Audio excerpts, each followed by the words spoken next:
৪৪তম বিসিএসে আসা এই গুরুত্বপূর্ণ অঙ্কটি আমরা আজকে বেসিক সহ সমাধান করব। কেননা এ ধরনের প্রশ্ন সচরাচর আসা দেখা যেত না, কিন্তু বর্তমান এ ধরনের প্রশ্ন বারবার আসা দেখা যাচ্ছে। কাজেই আপনি যদি এই ধরনের প্রশ্নের বেসিকটা ক্লিয়ার করতে পারেন, তাহলে আপনি এর পরবর্তী থেকে যে কোনো চাকরি পরীক্ষায় এই ধরনের প্রশ্ন আসলে আপনি নির্দ্বিধায় সমাধান করতে পারবেন। চলুন তাহলে এই ধরনের প্রশ্ন কীভাবে সমাধান করতে হয় এবং এর বেসিকটাই বা কী সেটা জেনে নেওয়া যাক। প্রশ্নে বলা হয়েছে আই ইনভার্স 49 এর মান কত? এই আই একটা জটিল সংখ্যা যার মান হচ্ছে √-1, কিন্তু আপনাদেরকে আরও জানিয়ে রাখছি সেটা হচ্ছে যদি আইকে স্কোয়ার করা হয় তাহলে এর উত্তর হবে শুধু -1, কিন্তু শুধু আয়ের মান √-1। আবার আয়ের পাওয়ার যদি কখনো 4-এর গুণিতক হয় তাহলে সেক্ষেত্রে এটার মান হবে শুধু 1। তাহলে কি বললাম? আয়ের মান √-1, কিন্তু আই স্কোয়ার -1 এবং আয়ের পাওয়ার 4 হলে অথবা 4-এর গুণিতক যেমন 8, 12, 16, 20, 24 ইত্যাদির মান হবে 1, অর্থাৎ 4-এর গুণিতক যে কোনো সংখ্যা হলেই তার মান হবে 1। কিন্তু আমাদের প্রশ্নে দেয়া আছে ইনভার্স 49, যেটি 4-এর গুণিতক নয়। 4-এর গুণিতক না হলে কিভাবে সমাধান করব সেটা চলুন জেনে নেই।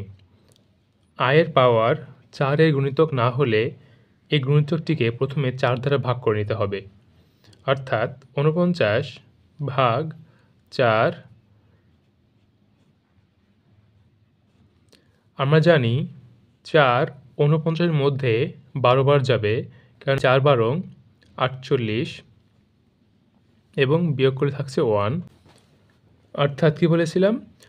যদি আয়ের পাওয়ার 4-এর গুণিতক না হয় তাহলে ওই পাওয়ারটিকে সর্বপ্রথম 4 দ্বারা ভাগ করতে হবে এবং ভাগ করার পর যে ভাগশেষটা আসবে সেটা আমাদের এই অঙ্কে কোনো কাজে লাগবে না, কিন্তু যে ভাগশেষে থাকবে সেটাই হবে আয়ের পরবর্তী পাওয়ার। যেহেতু আগে আয়ের পাওয়ার ছিল -49, এখন 49কে ভাগ করার পর ভাগশেষ এসেছে শুধু 1, কাজেই এখন এটার পরিবর্তে আমরা লিখতে পারি আই ইনভার্স, যেহেতু 49কে ভাগ করার কারণে ভাগশেষ 1 এসেছে, কাজে এখানে আমরা -1 বসিয়ে দেব। আবার আমরা জানি আই ইনভার্স 1 অর্থাৎ 1/i।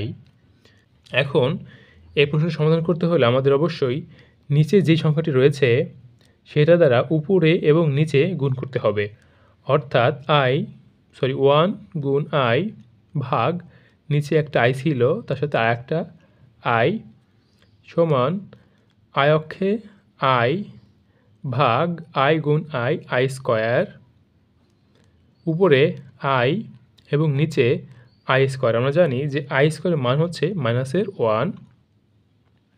এখন i ভাগ -1 সমান সমান -i, কাজে আমাদের উত্তর হবে ঘ নং